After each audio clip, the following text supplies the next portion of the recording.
Hello students, how are you. I hope आप अपनी class regular ले रहे हो। तो फिर से रेडी हो जाइए अपना पेन और पेपर लेकर, जिससे कि इंपॉर्टेंट पॉइंट्स को आप नोट कर सकें। स्टूडेंट्स, आज हम इंडियंस को टू पार्ट्स में डिवाइड कर सकते हैं। एक वो इंडियंस जिन्होंने द कश्मीर फाइल्स मूवी देखी है, दूसरी तरफ वो जिन्होंने अभी ये मूवी नहीं देखी है, लेकिन ये मूवी जिनकी वॉच लिस्ट में है, यानी जल्दी ही वो इस मूवी को देखने वाले हैं। तो आप किस लिस्ट में हैं? Have you watch this movie, या आप जल्दी ही इस मूवी को देखने वाले हैं? जहां तक मेरा सवाल है, मैं कल इस मूवी को देखने वाला हूं। ओके, लेकिन एक क्वेश्चन जो आपके माइंड में इस समय आ रहा होगा कि सर, द कश्मीर फाइल्स का हमारे इस क्लास के साथ, इंग्लिश वोकैबुलरी का जो हमारा क्लास है, इसके साथ क्या कनेक्शन है? ये पॉइंट आपको अभी अगले 1 मिनट के अंदर समझ में आ जाएगा कि क्यों मैंने को रिलेट किया द कश्मीर फाइल्स को इंग्लिश बाय कृष्णा सर की अपनी रेगुलर क्लास इंग्लिश वोकैबुलरी के साथ। आखिर कोई तो रीजन होगा। एक्चुअली में था क्या, अभी जल्दी में ही 3-4 दिन पहले मैं एक इंग्लिश न्यूज़पेपर में द कश्मीर फाइल्स के रिव्यूज पढ़ रहा था। मेरी अपनी एक हैबिट है, जब कभी मैं यूट्यूब पर कुछ देखना चाहता हूं या मैं अपने नजदीकी सिनेप्लेक्स में कोई मूवी देखना चाहता हूं, तो पहले मैं उसके रिव्यूज जानता हूं। मैं जानना चाहता हूं उन लोगों की ओपिनियन जिन्होंने इस कंटेंट को देखा होता है, क्योंकि आपको भी पता है टाइम बहुत प्रीशियस है और 2-2.5 घंटे एक बड़ा टाइम होता है, तो हम ऐसे ही इन्वेस्ट नहीं कर सकते। तो मुझे लगता है थोड़ा उसके बारे में जान लिया जाए, तब उसको देखा जाए। तो इसी पॉइंट ऑफ व्यू से मैं द कश्मीर फाइल्स के रिव्यूज पढ़ रहा था उस इंग्लिश न्यूज़पेपर में। लेकिन एक पॉइंट क्या था कि जब मैं उसके रिव्यूज को पढ़ रहा था, तो मैंने देखा ऐसे बहुत सारे वर्ड्स मेरे सामने आ रहे थे उस रिव्यू के अंदर, जो मैंने कई बार पहले भी, जब मैं कभी यूट्यूब पर कुछ देखता हूं या मैं जब मूवी देखने जाता हूं सिनेप्लेक्स में, तो स्क्रीन पर बार बार मेरे सामने वर्ड्स आते रहे हैं, लेकिन एग्जैक्टली मुझे उनका सेंस नहीं पता था, थोड़ा कंफ्यूजन भी था। तो मैंने सोचा क्यों ना इसी पर फोकस किया जाए आज की अपनी क्लास का। तो अब आप ये समझ गए होंगे कि आज की जो हमारी क्लास है उसका क्या कनेक्शन है द कश्मीर फाइल्स के साथ। Is that clear? आगे बढ़ने से पहले मैं अपने सभी स्टूडेंट से ये बोलना चाहूंगा कि वो लाइक करें वीडियो को और अपने बेस्ट फ्रेंड्स तक शेयर करें। और जो भी स्टूडेंट्स फर्स्ट टाइम हैं, न्यू स्टूडेंट्स हैं, वो चैनल को सब्सक्राइब जरूर करें, क्योंकि यहां पर रेगुलर और बहुत ही इंटरेस्टिंग वीडियोज आपको मिलते रहते हैं। वोकैबुलरी, ग्रामर, कॉम्पोजिशन, कॉम्प्रीहेंशन, जितने भी कॉन्सेप्ट हैं इंग्लिश के, चाहे आप एकेडमिक स्टूडेंट्स हों, चाहे आप किसी कॉम्पिटिशन की प्रिपरेशन कर रहे हों, आपको ओवरऑल सभी टॉपिक्स पर जो आपकी रिक्वायरमेंट में है, नए नए वीडियोज यहां पर मिलते रहते हैं। तो आप चैनल को सब्सक्राइब करेंगे तो आपको इस तरह के कंटेंट के लिए कहीं भटकना नहीं पड़ेगा।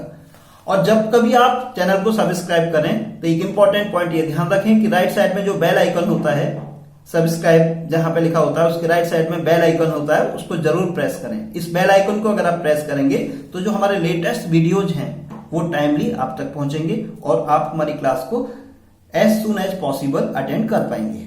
ओके, अब आगे बढ़ते हैं। और आज की जो हमारी क्लास है, जैसा कि मैंने आपको बताया, उसका मेन जो मोटिव है वो है उन वर्ड्स को डिस्कस करना जिसका कनेक्शन कहीं ना कहीं मूवीज से, सिनेमा से होता है। इसलिए आज की हमारी क्लास का जो टाइटल है वो क्या है?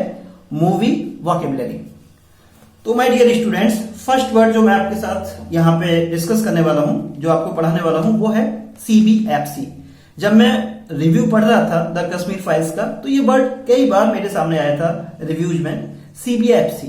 तो CBFC, जिसका कि हेडक्वार्टर मुंबई में है, और स्टूडेंट्स, मुंबई हमारे देश की एक तरह से कह सकते हैं आप फाइनेंशियल कैपिटल है। पॉलिटिकल कैपिटल आपको पता ही है, न्यू दिल्ली। मुंबई हमारे कंट्री की फाइनेंशियल कैपिटल मानी जाती है, तो ये CBFC का हेडक्वार्टर भी मुंबई में है। और ये जो CBFC है, इसको नॉर्मली लोग क्या कहते हैं? Sensor board. ये वर्ड तो आपने सुना होगा, सेंसर बोर्ड। लेकिन सेंसर बोर्ड का जो राइट वर्ड है वो है CBFC। अब सवाल ये है कि इसका फुल फॉर्म क्या है?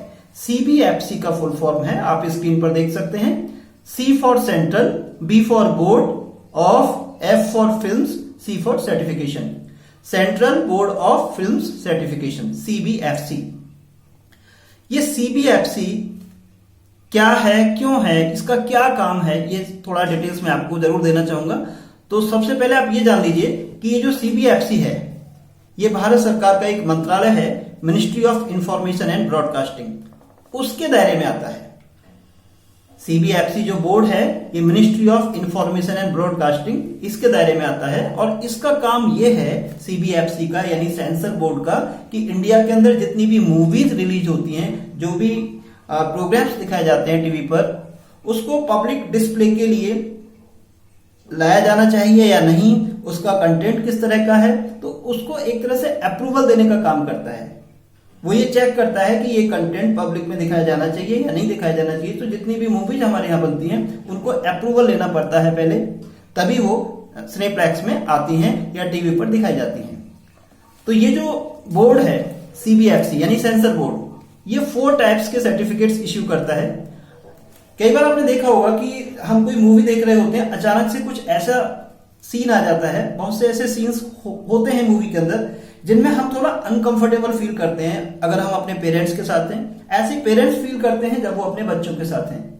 तो कुछ कंटेंट ऐसा होता है जिसको लेकर के हमें थोड़ा अच्छा फील नहीं होता अगर हम इस तरह की कंडीशन में हैं। लेकिन क्वेश्चन ये है कि बगैर कंटेंट को देखे, बगैर मूवी को देखे, ये हमें पता कैसे चले कि किस मूवी के अंदर किस तरह का कंटेंट हो सकता है। यहां पर रोल प्ले करता है सीबीएफसी। तो जब भी आप कोई मूवी देखने जाते हैं तो जितने भी उसके ऑनलाइन ट्रेलर्स हैं या जो उसके पोस्टर्स इशू किए जाते हैं, ये कंपलसरी है गवर्नमेंट की तरफ से, सीबीएफसी की तरफ से, कि जो भी मूवी बनाने वाली टीम है, जो प्रोड्यूसर्स हैं, जो डायरेक्टर्स हैं, कि वो अपने पोस्टर्स पर सर्टिफिकेट के बारे में जरूर बताएं कि इस मूवी को किस सर्टिफिकेट के साथ अप्रूवल मिला है। तो ये 4 टाइप्स के सर्टिफिकेट होते हैं और ये जो सर्टिफिकेट्स होते हैं 4 टाइप्स के, इनको मेंशन करना होता है पोस्टर पर कि इसका सर्टिफिकेट ये है, ये लीगली मैंडेटरी है। और जब आप मूवी देखते हैं तो स्टार्टिंग जब मूवी की होती है तो ये सर्टिफिकेट सबसे पहले स्क्रीन पर दिखाया जाता है।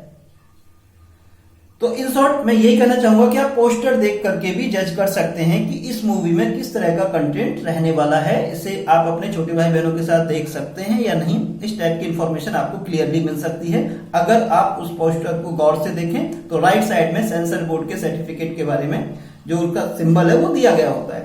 अब वो 4 टाइप्स के सर्टिफिकेट्स क्या है वो मैं आपको बताता हूं। एक सर्टिफिकेट है यू कैटेगरी में।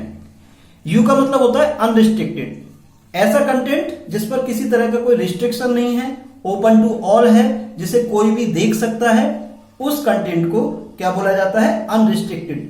तो आपको यू लिखा मिलेगा पोस्टर पर राइट साइड में, और जब मूवी स्टार्ट होती है तो स्टार्टिंग में सर्टिफिकेट दिखाया जाता है एक, उस सर्टिफिकेट जो कि सीबीएफसी का सर्टिफिकेट होता है उसमें भी राइट साइड पर यहां पर इस तरह से आपको यू लिखा हुआ मिलेगा और पोस्टर पर भी ये चीज मेंशन की जाती है। इससे आपको ये पता लग जाता है कि ये जो कंटेंट है, ये जो मूवी है, ये ओपन टू ऑल है, इसे हम छोटे बच्चों के साथ भी देख सकते हैं। इसमें कोई भी ऐसा वायलेंस या इस तरह की चीज बहुत लार्ज स्केल पर नहीं है। तो अनरिस्ट्रिक्टेड का मतलब यही होता है कि वो एक हेल्दी कंटेंट है। तो यू सर्टिफिकेट में ये चीज आती है। उसके बाद नेक्स्ट है ए। आपने देखा होगा कि कुछ पोस्टर्स पे लिखा रहता है only for adults, only for adults, A for adult. तो ये जो ए कैटेगरी के अंदर जो मूवी आती है जिनको ए सर्टिफिकेट के साथ अप्रूवल दिया जाता है, ये वो मूवीज होती हैं जिनके साथ ये रिस्ट्रिक्शन होता है कि उनको अंडर एज जो अंडर 18 जो हैं वो नहीं देखेंगे। यानी अंडर 18 को हमारे यहाँ माइनर्स में माना जाता है, जो लीगल डेफिनेशन है। 18 प्लस को एडल्ट्स की कैटेगरी में रखा गया है। तो जो मूवी एडल्ट्स के लिए कैटेगराइज की गई है उसको सर्टिफिकेट दिया जाता है ए। ओके, तो इस सर्टिफिकेट वाली जो मूवी है उसके लिए रिकमेंडेशन ये है कि वो अंडर 18 को नहीं देखनी है, 18 प्लस उसको देख सकते हैं, यानी एडल्ट्स देख सकते हैं। तो ए का मतलब हुआ ओनली फॉर एडल्ट्स। अब सवाल ये पैदा होता है कि एडल्ट कंटेंट आखिर किसे मानता है सीबीएफसी। तो एडल्ट कंटेंट में न्यूडिटी जैसे बेडरूम सीन्स या स्विमिंग पूल सीन्स, इस टाइप के जो नायक नायिकाओं के सीन्स होते हैं उस तरह के सीन्स, और सेक्स सीन्स, क्योंकि स्टोरी की डिमांड के अकॉर्डिंग डायरेक्टर को कुछ इस तरह के सीन्स डालने होते हैं अलग अलग मूवीज में। गैम्बलिंग, वायलेंस, कुछ मूवीज में लार्ज स्केल वायलेंस दिखाई जाती है, वेपन्स या हैकिंग जैसी सोशल इवेंट्स के बारे में इस तरह की चीजों को दिखाया जाता है, क्राइम को दिखाया जाता है। तो ऐसा जो कंटेंट है उसको सीबीएफसी ये मानता है कि माइनर्स को नहीं दिखाया जाना चाहिए। तो ये जो कंटेंट है ये किसमें आता है, एडल्ट कंटेंट की कैटेगरी में। जिन मूवीज के अंदर इस तरह का कंटेंट होता है उनको किस सर्टिफिकेट के साथ अप्रूवल मिलता है, ए। क्लियर। अब जो नेक्स्ट कंटेंट है, जो नेक्स्ट पॉइंट है, वो सर्टिफिकेट है यूए। यूए वो कंटेंट होता है जिसको सीबीएफसी ये मानता है कि वो अनरिस्ट्रिक्टेड है लेकिन पेरेंटल गाइडेंस के साथ उसको देखा जा सकता है। यानी अगर पेरेंट्स समझते हैं कि ये कंटेंट हमारे बच्चों को देखना चाहिए तो वो कंटेंट देखा जा सकता है, उसको सर्टिफिकेट दिया जाता है यूए। ओके, तो you unrestricted, A only for adults, और यूए का मतलब है जिसको पेरेंटल गाइडेंस के साथ देखा जा सकता है। और जो फोर्थ सर्टिफिकेट होता है, फोर्थ कैटेगरी होती है, वो है एस। इसका मतलब है एस फॉर स्पेशलाइज्ड ऑडियंसेज। तो एस का मतलब होता है ऐसा कंटेंट, ऐसी मूवी जिसको स्पेशलाइज्ड ऑडियंसेस के लिए रिलीज किया जाता है, जैसे कि डॉक्टर्स या साइंटिस्ट एटसेट्रा। ओके, ये कॉमन मैन के लिए नहीं होती है, नॉर्मल पब्लिक के लिए ये कंटेंट नहीं होता है, जिसको किस सर्टिफिकेट के साथ अप्रूवल मिलता है, एस।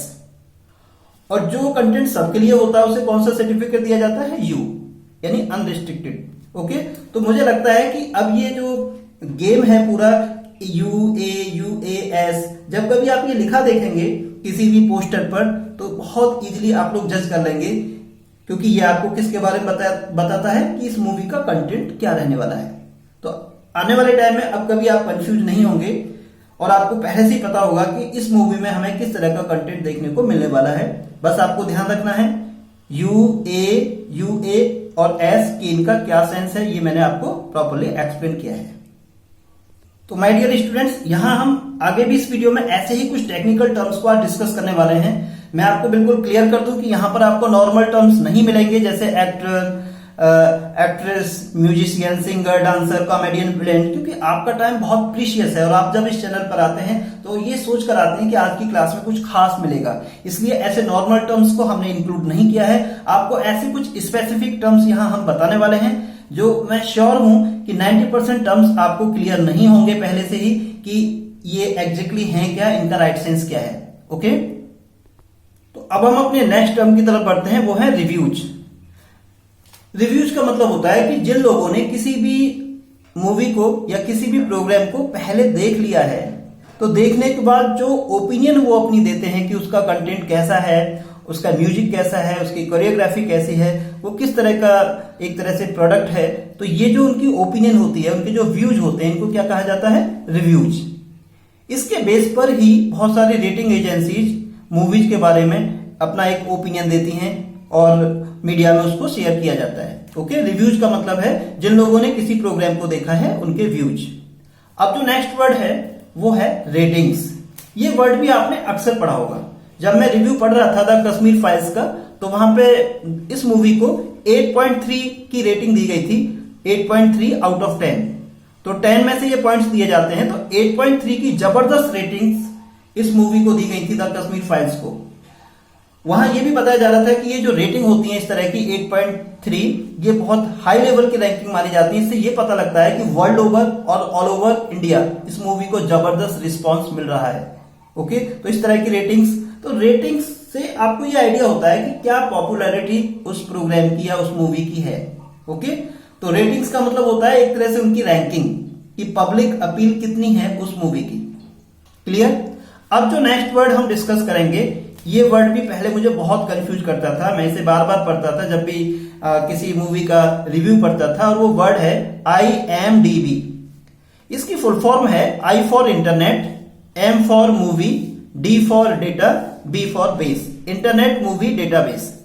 एक्चुअली में ये एक वेबसाइट है और एक ऑनलाइन रेटिंग एजेंसी है जो हमें इंफॉर्मेशन देती है मूवी के कास्ट के बारे में, यानी उसमें किन लोगों ने काम किया है, आर्टिस्ट कौन है, उसके अंदर क्या उसका क्रू है और उसकी रेटिंग्स क्या है, वो कितनी स्क्रीन्स पर दिखाई जा रही है, ये सारी इंफॉर्मेशन हमें IMDb देती है। और ये रेटिंग्स भी प्रोवाइड करती है सेलिब्रिटीज को और मूवीज को, जिससे हमें ये पता लगता है कि उनका पॉपुलैरिटी ग्राफ कैसा है। तो IMDb internet movie database.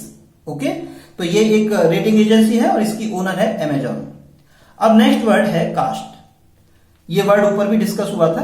Cast को आप स्टार कास्ट भी कह सकते हैं, यानी किसी मूवी के अंदर जो भी आर्टिस्ट होते हैं जिन्होंने उसमें रोल प्ले किया है, जैसे द कश्मीर फाइल्स मूवी के अंदर अनुपम खेर हैं, मिथुन चक्रवर्ती हैं, पल्लवी जोशी हैं, और भी बहुत सारे परफॉर्मर्स हैं, आर्टिस्ट हैं जिन्होंने उस मूवी में काम किया है, तो वो उसकी क्या है, कास्ट। ओके, अब नेक्स्ट वर्ड है ट्रेलर्स। ये वर्ड आपने सुना होगा।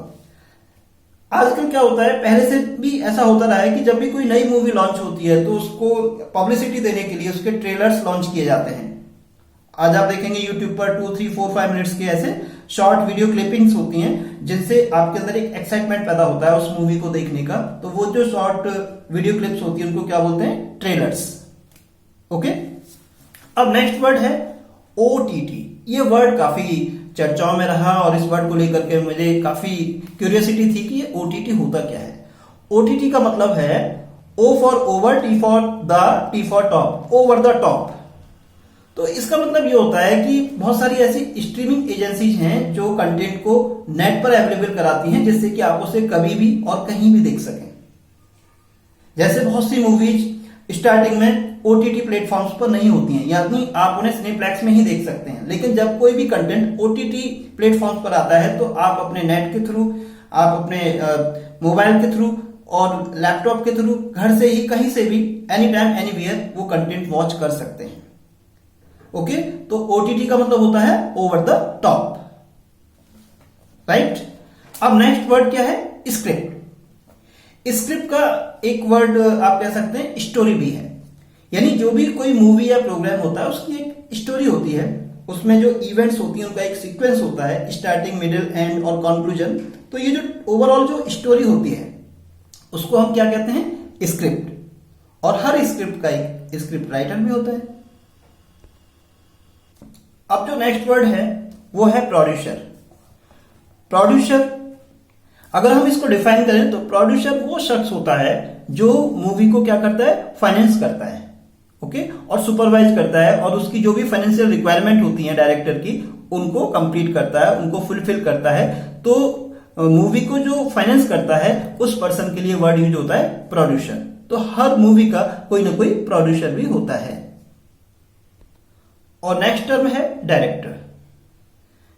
डायरेक्टर का रोल बहुत ज्यादा अहम होता है क्योंकि डायरेक्टर ही वो शख्स होता है जो पूरी मूवी की जो मेकिंग है उसको सुपरवाइज करता है कि जितने भी उसमें एक्टर्स हैं वो किस तरीके से एक्ट करें, किस सीन को कैसे लिया जाना है। ये टोटल जो कंट्रोल होता है ये किसका होता है, डायरेक्टर का। तो अभी ये जो मूवी जिसकी हमने बात कर रहे थे द कश्मीर फाइल्स, उसके डायरेक्टर कौन है, विवेक अग्निहोत्री, जिनको काफी ज्यादा फेम मिला है इस मूवी की पॉपुलैरिटी से। और एज ए डायरेक्टर वो एक एस्टेब्लिश डायरेक्टर माने जाते हैं, लेकिन इस मूवी ने उनको एक अलग ही मुकाम पर पहुंचा दिया है। तो विवेक अग्निहोत्री कौन है, director of this movie the Kashmir files.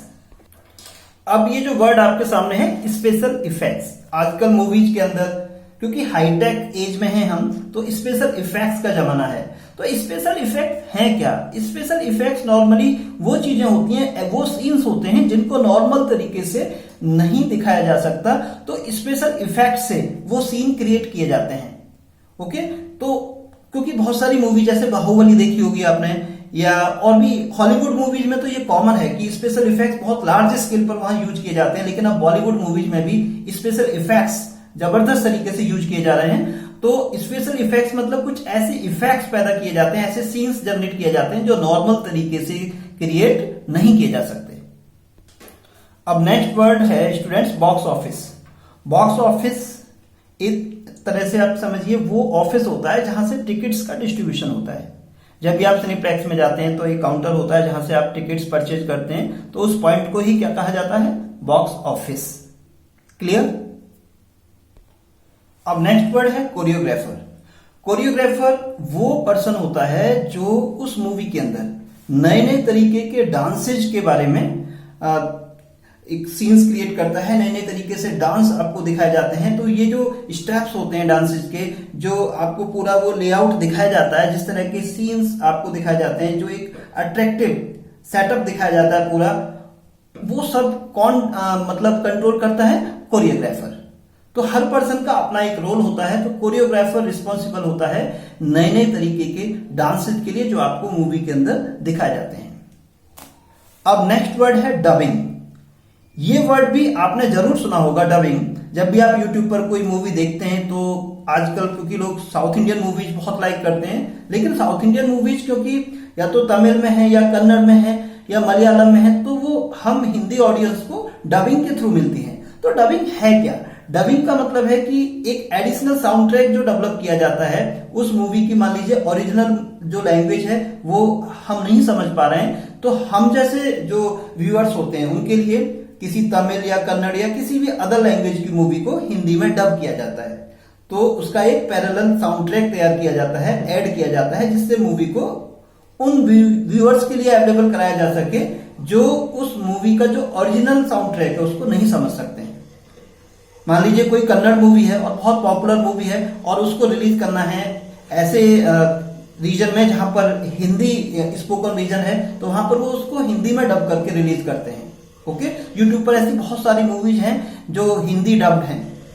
तो डबिंग का मतलब आप समझ गए होंगे। अब नेक्स्ट वर्ड है फ्लैशबैक। फ्लैशबैक का मतलब क्या है? कई मूवीज में आपने देखा होगा कि मूवी स्टार्ट होती है और कोई पर्सन अपना इंटरव्यू दे रहा होता है, या कुछ जैसे कि आप द कश्मीर फाइल्स में भी देखेंगे, जब आपने देखने का मूड बनाया तो आप देखेंगे ही, लेकिन जिन लोगों ने देखी है वो मेरा कॉन्सेप्ट ज्यादा अच्छे से समझेंगे। तो इसमें एक इंटरव्यू है और उसके थ्रू ही पूरी इंसिडेंट्स को दिखाया जाता है कि पहले क्या हुआ। तो जब कभी प्रेजेंट से पास्ट में जाती है मूवी, तो उस तरह के सिस्टम को बोलते हैं फ्लैशबैक। यानी स्टोरी की स्टार्टिंग तो प्रेजेंट में होती है, लेकिन प्रेजेंट से फिर जंप किया जाता है पास्ट के अंदर। तो ऐसी मूवीज को, इस तरह के सिस्टम को क्या बोलते हैं? फ्लैशबैक। अब नेक्स्ट वर्ड जो हमारे सामने है वो है फ्लैश फॉरवर्ड। तो फ्लैशबैक का जस्ट अपोजिट है फ्लैश फॉरवर्ड। इसमें क्या होता है? मूवी प्रेजेंट से फ्यूचर में जंप करती है, एक इमेजिनेशन दिखाई जाती है कि आफ्टर 30 ईयर, आफ्टर 50 ईयर्स इस टाइप से ये सीन होगा, इस टाइप से चीजें हो रही होंगी। तो ये जो कॉन्सेप्ट है इसको कहा जाता है फ्लैश फॉरवर्ड। तो फ्लैशबैक में हम पास्ट में जंप करते हैं और फ्लैश फॉरवर्ड में मूवी फ्यूचर में जंप करती है। ओके, अब नेक्स्ट वर्ड है प्रीमियर। तो स्टूडेंट्स, जब भी किसी मूवी का जो फर्स्ट पब्लिक परफॉर्मेंस होती है, फर्स्ट पब्लिक शो होता है, उसको उसका प्रीमियर कहा जाता है। ओके, तो प्रीमियर की बहुत चर्चा होती है कि उसमें पब्लिक रिस्पांस कैसा रहा। तो प्रीमियर का मतलब क्या है? जो भी फर्स्ट पब्लिक परफॉर्मेंस होती है किसी भी प्ले की या मूवी की, उसको प्रीमियर कहा जाता है। अब एक बहुत इंटरेस्टिंग वर्ड आपके सामने है, वो है सीक्वल, और इसका अपोजिट है प्रीक्वल। ये सीक्वल क्या है? आपने एक मूवी देखी होगी, देखी नहीं होगी तो नाम तो सुना होगा, बाहुबली। तो बाहुबली 1 और बाहुबली 2 भी है। तो बाहुबली 1 का सीक्वल है बाहुबली 2। सीक्वल मतलब उसका आगे वाला पार्ट, और प्रीक्वल का मतलब होता है पीछे वाला पार्ट।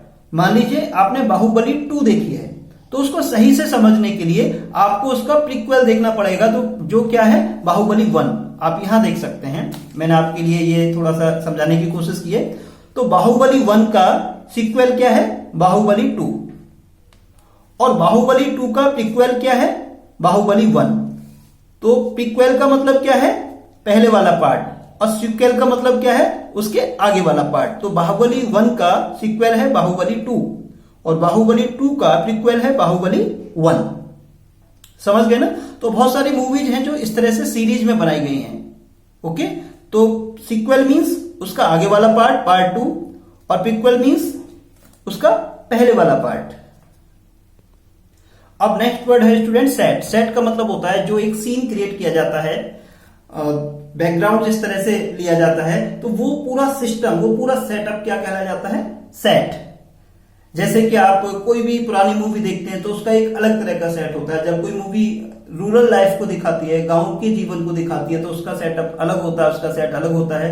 तो सेट का मतलब है जो आपको बैकड्रॉप दिखाया जाता है, जो बैकग्राउंड दिखाई जाती है, वो सारा कुछ मिला करके बोला जाता है सेट। नेक्स्ट वर्ड है स्टंटमैन। स्टंटमैन क्या है? बहुत सारे ऐसे डेंजरस मूव्स होते हैं, बहुत सारे ऐसे सीन्स होते हैं जहां पे थोड़ा रिस्क होता है, खतरा होता है। तो कई बार उन सीन्स को परफॉर्म करने के लिए स्टंटमैन जो होते हैं उनका सहारा लिया जाता है। तो ये जो काफी डेंजरस सीन्स होते हैं, ये स्टंटमैन उन सीन्स को प्ले करते हैं। तो जो रियल एक्टर्स होते हैं वो कई बार उन सीन्स को नहीं करते, उनके स्टंटमैन उसमें यूज किए जाते हैं। अब नेक्स्ट वर्ड आप देख रहे हैं सबटाइटल। ये सबटाइटल क्या है? आप जब भी कभी YouTube पर कोई मूवी देखते हो और अगर वो मूवी आपकी लैंग्वेज में नहीं है, मान लीजिए हॉलीवुड मूवी है, तो आप देखते हो कि स्क्रीन पर बॉटम साइड में उसका हिंदी वर्जन कई बार आता है, या फिर अदर किसी लैंग्वेज की वो मूवी है तो उसका कई बार इंग्लिश में नीचे वर्जन आता है, स्टेटमेंट्स आते हैं, डायलॉग्स आते हैं, जो भी मूवी में कहा जा रहा होता है वो सब आपको बॉटम लाइन पर दिखता है। तो वो जो एक स्ट्रिप नीचे आती है जिसमें जो मूवी दूसरी लैंग्वेज की है जिसको हमें लगता है कि हम उसे नहीं समझ सकते, तो इंटरनेशनली मूवी को प्ले करने के लिए उसके सबटाइटल्स डाल दिए जाते हैं। तो इंडियन मूवीज को जब वहां रिलीज किया जाता है यूके यूएस के अंदर, तो इंग्लिश सबटाइटल्स के साथ लिया जाता है, और ऐसे ही बहुत सारी हिंदी मूवीज को इंडियन कंडीशंस के हिसाब से उनके सबटाइटल्स दिए जाते हैं। तो सबटाइटल का मतलब क्या है, एक तरह से जो ट्रांसलेशन है फॉरेन डायलॉग्स का किसी भी मूवी या टीवी प्रोग्राम्स के, उन लोगों के हिसाब से, उन व्यूअर्स के हिसाब से जहां उस मूवी को दिखाया जा रहा है, तो उसका जो कन्वर्जन जो होता है डायलॉग्स का, ट्रांसलेशन जो होता है, वो जो स्क्रीन पर हमें प्ले किया जाता है बॉटम लाइन पर, उसको हम सबटाइटल कहते हैं। तो YouTube पर बहुत सारे वीडियोज में आप ये सबटाइटल्स देखते हैं, जैसे आप वीडियो प्ले करते हैं तो वो सबटाइटल्स नीचे आना शुरू हो जाते हैं। इससे क्या होता है, जो लोग उस लैंग्वेज के नेटिव स्पीकर्स नहीं हैं तो सबटाइटल्स देख करके काफी कुछ समझ सकते हैं कि ऑडियो में क्या मैसेज दिया जा रहा है। अब नेक्स्ट वर्ड है साइनॉप्सिस। ये साइनॉप्सिस क्या है? साइनॉप्सिस का एक मतलब सारांश भी है, आप इसे समरी भी कह सकते हैं। Summary, SUMMARY। तो जब भी कभी आप YouTube पर कोई मूवी देखते हैं तो आप कभी भी चेक करिएगा, आप उसका डिस्क्रिप्शन देखिएगा, तो जहां आप डिस्क्रिप्शन देखते हैं तो डिस्क्रिप्शन में थोड़ा नीचे दे रखा होता है साइनॉप्सिस। तो साइनॉप्सिस में एक तरीके से ओवरऑल स्टोरी होती है, लेकिन शॉर्ट में उस मूवी का जिसको आप देखने जा रहे हैं क्या दे रखा होता है, वहां पे समरी दे रखी होती है। समरी को ही क्या बोलते हैं, साइनॉप्सिस। आप कभी भी चेक कर सकते हैं, यूट्यूब पर आप कोई मूवी क्लिक करें और उसका डिस्क्रिप्शन आप देखेंगे तो वहां पर आपको उस मूवी का क्या मिलेगा, साइनॉप्सिस, जहां पे उसकी जो स्टोरी है शॉर्ट में एक्सप्लेन की जाती है कि इस मूवी का मेन इवेंट्स क्या है, कंक्लूजन क्या है। ओके, अब नेक्स्ट वर्ड है स्टूडियो। ये स्टूडियो क्या होता है? ये एक ऐसा वर्क प्लेस होता है जहां पर कोई रूम हो सकता है या कोई बिल्डिंग हो सकती है, जिधर टीवी शोज या जो रेडियो प्रोग्राम्स होते हैं उनको एक तरह से रिकॉर्ड किया जाता है, उनको प्रोड्यूस किया जाता है। ऐसी जगह को, उस स्पेस को क्या कहा जाता है, स्टूडियो। ओके स्टूडेंट्स, अब नेक्स्ट जो वर्ड है वो है वॉइस ओवर। वॉइस ओवर का मतलब होता है, कई बार आप देखते हैं कि कोई सीन दिखाया जा रहा है लेकिन वॉइस जो होती है किसी अदर पर्सन की होती है जो उसको नरेट कर रही है, जो उसको हमारे सामने प्रेजेंट कर रही है। कई बार अमिताभ बच्चन की वॉइस होती है, वो उसकी वॉइस में हमें वो कुछ बताया जा रहा होता है। तो जो रियल स्पीकर है वो स्क्रीन पर दिखाई नहीं दे रहा होता है, वॉइस उसकी होती है लेकिन वो उस वीडियो के अंदर प्रेजेंट नहीं होता है, सिर्फ उसकी वॉइस वहां नरेट कर रही होती है। तो इस तरह की टेक्निक को बोलते हैं वॉइस ओवर। ओके स्टूडेंट्स, तो आज की क्लास ये थी हमारी, this is the end of this class. तो आप बताइएगा ये क्लास आपको कैसी लगी, और इस क्लास को ओवर करने से पहले क्या होता है लास्ट में, my call of your action. तो मेरा आपसे कहना क्या है, लाइक जरूर करें, शेयर करें और सब्सक्राइब करना बिल्कुल ना भूलें अगर आप फर्स्ट टाइम हमारे इस चैनल पर हैं, क्योंकि इससे भी शानदार और इंटरेस्टिंग वीडियोज आपका वेट कर रहे हैं। नोटिफिकेशन आएगा आपको अगर आपने बेल आइकन प्रेस किया है, तो बेल आइकन प्रेस जरूर करें। और जो भी कुछ आपने आज सीखा है उसमें अगर कहीं भी कैसा भी कोई चैलेंज है तो कमेंट बॉक्स में हमारे साथ डिस्कस करें, I will help you. Okay, मिलते हैं नेक्स्ट क्लास में, टिल देन बाय बाय।